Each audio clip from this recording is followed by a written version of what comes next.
माय माऊली नमस्कार. विविध कथासार ग्रंथातून श्रीराम कथामृताचे अभिवाचन करत आहे. लाभ घ्या, लाभ द्या माऊलींना. बोला जय श्रीराम. श्रीराम जय राम, जय जय राम. श्री गणेशाय नमः. श्री सरस्वते नमः.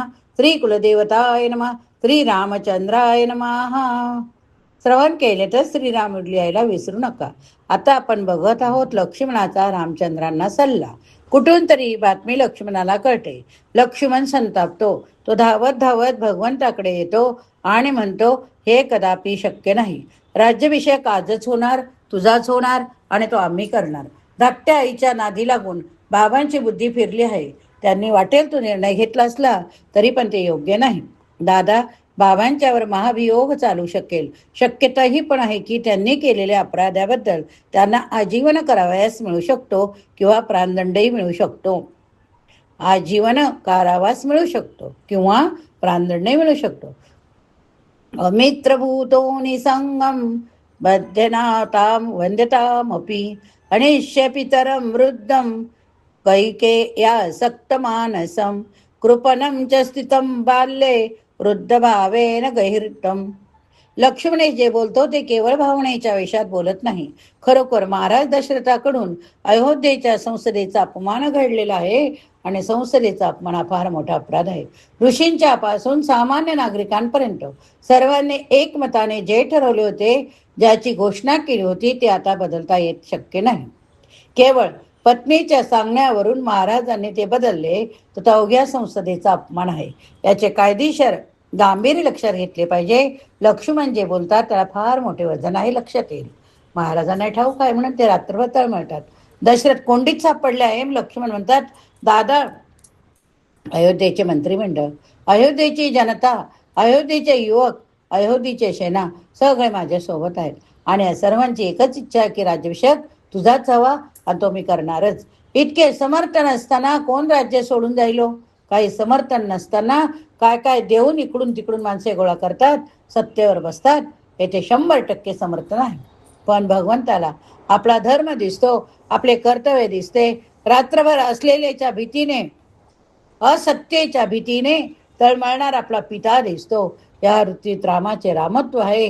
भगवंत लक्ष्मणाकडे पाहून म्हणतात, लक्ष्मणा, आपल्या पित्याबद्दल तुझ्या तोंडून असे शब्द ऐकताना मला बरे नाही वाटत रे. लक्ष्मणा, वृद्ध झाला, कमावत नसला तरी त्या पित्याच्या पुत्रावर पूर्ण विश्वास, अधिकार असतो. बाबांनी आयुष्यावर कधीच कुठला अधर्म केला नाही. अशा प्रकारच्या माता पिता आज शब्दांच्या पेचात सापडला असताना असत्याच्या भीतीने रात्रभर तळमळत असताना मी हे काही करू? तू हे मला काय सांगतोस? रामाला त्याच्या अधिकाराची जाणीव करून देण्याची आवश्यकता नाही. बाळा, रामाला त्याच्या कर्तव्याच्या मार्गावरून चालू दे. वडील अडचणीत सापडले तर पुत्राने त्याला सोडवाया धर्म. पण राजा अडचणीत सापडला तर नागरिकाने त्याला संकटातून बाहेर काढणे हा सुद्धा नागरिकांचा धर्म आहे. वाक्य किती महत्वाचे आहे. गुरु अडचणीत सापडले तर शिष्याने आपले सर्वस्व पणाला लावून त्यांना संकटातून बाहेर काढणे हा शिष्याचा धर्म आहे. महाराज दशरथाशी माझे 3ही प्रकारचे संबंध आहेत, म्हणून त्यांना संकटातून बाहेर काढणे हेच माझे कर्तव्य. आणि हे कर्तव्य पार पाडण्यासाठी एकच उपाय आहे, आणि तो म्हणजे मी स्वेच्छेने अयोध्येच्या बाहेर निघून जावे. या चित्राच्या बाहेर मी गेलो की आपोआप बाबांचे संकट टळेल. मी स्वेच्छेने वनवासाचे व्रत घेऊन निघून गेलो तर अयोध्येच्या संसदेला सुद्धा माझ्या पित्यांवर दोषारोप न करता पर्यायी अवस्था म्हणून भरताला स्वीकारायला लागेल. धर्माचे रक्षण करण्याकरता मी वनात चाललो. वाल्मिकी रामायणात रामाच्या मुखातून एक फार मोठे महत्वाचे वाक्य निघालेले आहे. चला आता आपण ते श्रवण करूया. गुरुच्च राजाच पिताच रुद्ध क्रोधात पहर्षाद थवापि कामात यद व्याधी सेत कार्यमवेक्ष धर्म कस्यम न कुर्याद नृष वृत्ती. एकूण मोठ्यांच्या आज्ञेचे पालन मनापासून करणे हा लहानांचा धर्म आहे. हा रामाचा निश्चय. चंद्राचे सौंदर्य समाप्त हो, हिमालयाचे सर्व बर्फ वितळून जाओ, सागर आपली मर्यादा उल्लंघनो, पण राम आपल्या पित्याला संकटातून वाचविल्याशिवाय राहणार नाही. एतत् रामस्य रामत्व. सत्यकरिता चालणारी भांडणे साऱ्या जगात दिसतात, पण सत्ता त्यागणारा एवढा प्रखर पुरुष कोणी पाहिला आहे का? ज्याच्या राज्यावर धर्मता पूर्ण अधिकार आहे ते राम हे सारे म्हणत आहेत. लक्ष्मण म्हणतो, दादा तू जर हे ठरवलेच असतील तर ठीक आहे, जशी तुझी इच्छा, पण मी तुझ्या बरोबर वनात येणार. भगवंत म्हणतात, लक्ष्मणा आज अयोध्येला तुझी जास्त गरज आहे. दोघे भाऊ आजोळी आहेत. आयांमधील वातावरण आता ठीक राहणार नाही. बाबांच्या प्रकृती करता, मातांना सांभाळण्याकरता तुला इथेच थांबले पाहिजे. यावर लक्ष्मणाने काय उत्तर द्यावे? बघा किती उत्तर. ऐका, दादा जितके तुझे ऐकायला पाहिजे होते तितकेच मी ऐकले, पण मी तुझ्यापासून दूर राहावे हे मी तुझे देखील ऐकणार नाही. मला माता पिता माहीत नाहीत. माझ्या जीवनातली सगळी नाती मी तुझ्या चरणी अर्पण केली आहेत. याला म्हणतात बंधू प्रेम. माता रामो मत पिता रामचंद्र, स्वामी रामो मत सखा रामचंद्र, सर्वस्व में रामचंद्रो दयालु, नान्य जाने नैव जाने न जाने. अगस्ते गामिष्यामि पंथानं तव दर्शयन, आहरिष्यामि ते नित्यम मुलानी च फलानी च.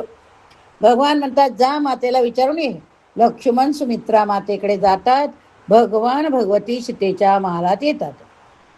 आता बघूया, जेथे राघव तेथे सीता. एक गोष्ट लक्षात ठेवण्यासारखी. काय? आतापर्यंत भगवंताच्या नेत्रात एकदाही अश्रू तरळले नव्हते. वडिलांची ती अवस्था पाहिली. कौशल्य मातेचे बोलणे लक्ष्मणाला काही सुनावले, पण भगवंताच्या डोळ्यात अश्रू नाहीत. भगवान श्रीरामांना जगत सहजगत्या रडू येत नाही. सहजगत्या रडू येत नाही. या प्रसंगी भगवान श्रीरामाच्या नेत्रात अश्रू कुठे दिसतात? जेव्हा ते सीतामाईच्या मनात प्रवेश करतात, तेव्हा त्या ठिकाणचे जे वर्णन महर्षी वाल्मिकींनी केले आहे ते केवळ अद्भुत आहे. चला आपण पण डोळ्यासमोर आणूया. भगवान प्रवेश करतात. आतापर्यंत आजपर्यंत पोहोचत नाही हो. जेथून त्यांनी सीतेला पाहिले तेथेच एका खांबाला टिकून राहिले उभे. भगवती सीता लगेच जवळ येते. तिने पाहिले की भगवंताच्या नेत्रातून आसवाच्या धारा वाहत आहे. सगळ्या ठिकाणी भगवान धैर्याने वागले, पण जानकीचा चेहरा पाहताच त्याचे हृदय सुद्धा कचले. प्रभूच्या मनात एकच विचार येतो, कसे दिवस काढणार माझी सीता? कुठेतरी माणसाला आपले मन जसे आहे तसे मोकळे करायची स्थान पाहिजे. स्थान लागते. प्रभूंच्या जीवनातील ते स्थान भगवती सीता आहे. सत्यनिष्ठेबद्दल, पितृभक्तीबद्दल, धर्मपालनाबद्दल वेगवेगळ्या भूमिका वटवीत असताना अंतकरणात चाललेले क्रदन किंवा मनावर आलेला ताण कोठे सैल होणार? भगवती जानकी हे स्थान आहे. तिला अजून काहीच ठाऊक नाही. ती धावत येते आणि प्रभूंना काय झाले म्हणून विचारते. प्रभू म्हणतात, जानकी आज वनात जायचं आहे. सीता म्हणते, मग त्यात काय झाले? त्याच्याकरिता एवढे रडता? जाऊया. आपल्याला काय अयोध्या काय आणि वन काय सारखेच. भगवंत म्हणतात, तुला नाही, मला एकट्याला जायचं आहे. सीता म्हणते, ना तर मी ते कदापि होऊ देणार नाही. प्रभू म्हणतात, नाही सीते, मी तुझा निरोप घेण्यासाठी आलो आहे. सीता म्हणते, तुम्ही इतरांचे निरोप घेऊ शकाल, माझा निरोप तुम्हाला घेता येणार नाही. निरोप कसला माझा घेता? जेथे राघव तेथे सीता. बघा वाक्य किती सुंदर आहे. निरोप कसला माझा घेता, जेथे राघव तेथे सीता. चंद्राला सोडून ज्योत्स्ना कधी राहिली आहे का हो? सूर्याला सोडून प्रभा कधी राहिली का?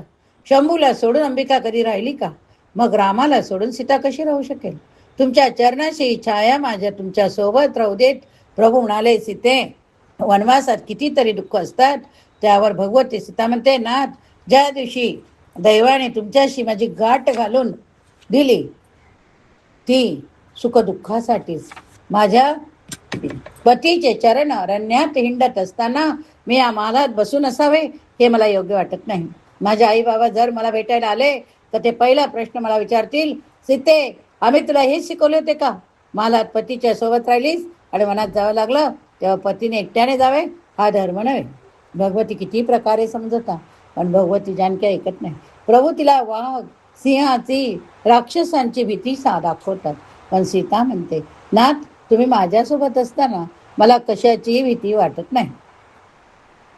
असल्या गोष्टी सांगून तुम्ही मला इथे ठेवण्याचा प्रयत्न करू नका. ते कदापि शक्य नाही. माझ्या बाबांनी कुठल्या भित्र्या माणसाला मला दिलेली नाही. भगवंत म्हणतात, सीते, माझ्याबरोबर यायचे झाले तरी सगळी संपत्ती त्यागावी लागेल. जानकी धावत जाते, थोडे पाणी आणते, हातावर पाणी सोडून म्हणते, हे सगळ्या संपत्तीवर पाणी सोडले. आपल्या राज्यातील सेवकांना, ब्राह्मणांना, तपस्व्यांना बोलवा, त्यांना या घरातील जे काही हवे ते घेऊन जायला सांगा. या घरातील मला काही नको, मला फक्त माझा राम हवा, मला फक्त माझा राम हवा. हेच खरे प्रेम एकमेकाविषयी हवे. यावर भगवंत काय बोलणार? महाराज दशरथांच्या जवळ कैकेयीच्या मातेच्या महालात सगळेजण गोळावतात.